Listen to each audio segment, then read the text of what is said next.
அண்மை செய்தியாக பார்த்துடைகிறோம். தமிழகத்தில் செயற்கை நுண்ணறிவு ஆய்வகம் நடத்த கூகுள் நிறுவனத்துடன் அரசு ஒப்பந்தமானது போட்டிருக்கிறது. இது தொடர்பான மேலும் விவரங்களோடு இணைகிறார் செய்தியாளர் பாரிகார்த்திக். முழு விவரம். வணக்கம். செயற்கை நுண்ணறிவு மையம் அமைப்பதற்காக தற்போது கூகுள் நிறுவனத்துடன் தமிழ்நாடு முதலமைச்சர் அவர்கள் ஒப்பந்தம் போட்டிருக்கிறார். அதன் அடிப்படையில் கிட்டத்தட்ட கூகுள் நிறுவனம் சென்னையில் அமைய இருக்கிறது. குறிப்பாக காஞ்சிபுரத்தில் இது அமையலாம் என்றும் எதிர்பார்க்கப்படுகிறது.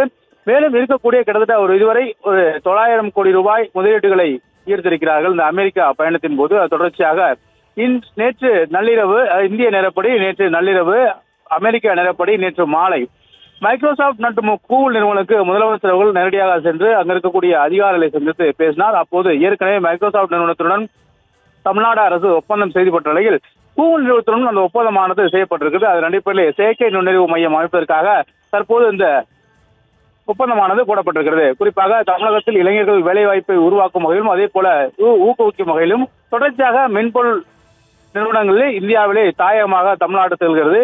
அதிக மென்பொருளை கொண்ட ஒரு மாநிலமாக தமிழ்நாடு திகழ்கிறது. அது மட்டுமல்லாது திருச்சி, கோவை, மதுரை என இந்த மூன்று மாநகராட்சிகளும் இந்த புதிய மையங்களான அமைக்கப்பட்டிருக்கிறது. குறிப்பாக அந்த மென்பொருள் மையங்களானது அமைக்கப்பட்டிருக்கிறது.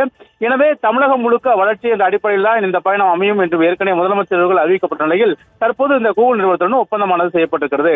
இதன் மூலம் கிட்டத்தட்ட 4000 பேருக்கு வேலை ஏற்கனவே உறுதி செய்யப்பட்ட நிலையில் 900 கோடி ரூபாய் முதலீடு நேற்று வரை உறுதி செய்யப்பட்டிருக்கிறது. இதன் அடிப்படையில் தற்போது மைக்ரோசாப்ட் மற்றும் கூகுள் நிறுவனங்களான ஒப்பந்தமானது செய்யப்பட்டிருக்கிறது. இதன் மூலமாக ஒவ்வொரு நாட்களுக்கும் கிட்டத்தட்ட ஏற்கனவே தமிழக அரசு சொல்லக்கூடிய அந்த 10 பில்லியன் என்ற அளவுக்கு தற்போது நெருங்கிக் கொண்டிருக்கும் சூழலில் தொடர்ச்சியாக 4வது முறையாக வெளிநாட்டு பயணம் மேற்கொள்ளும் முதலமைச்சர் அவர்கள் மைக்ரோசாப்ட் மற்றும் கூகுள் நிறுவனங்களுடன் ஒப்பந்தம் மேற்கொண்டிருக்கிறார்.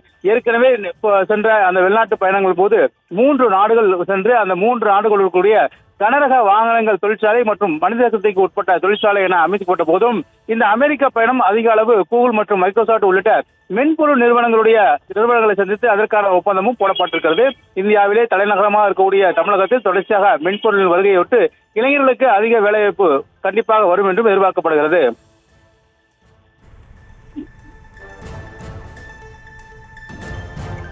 விவரங்களுக்கு நன்றி பாரிகார்த்திக்.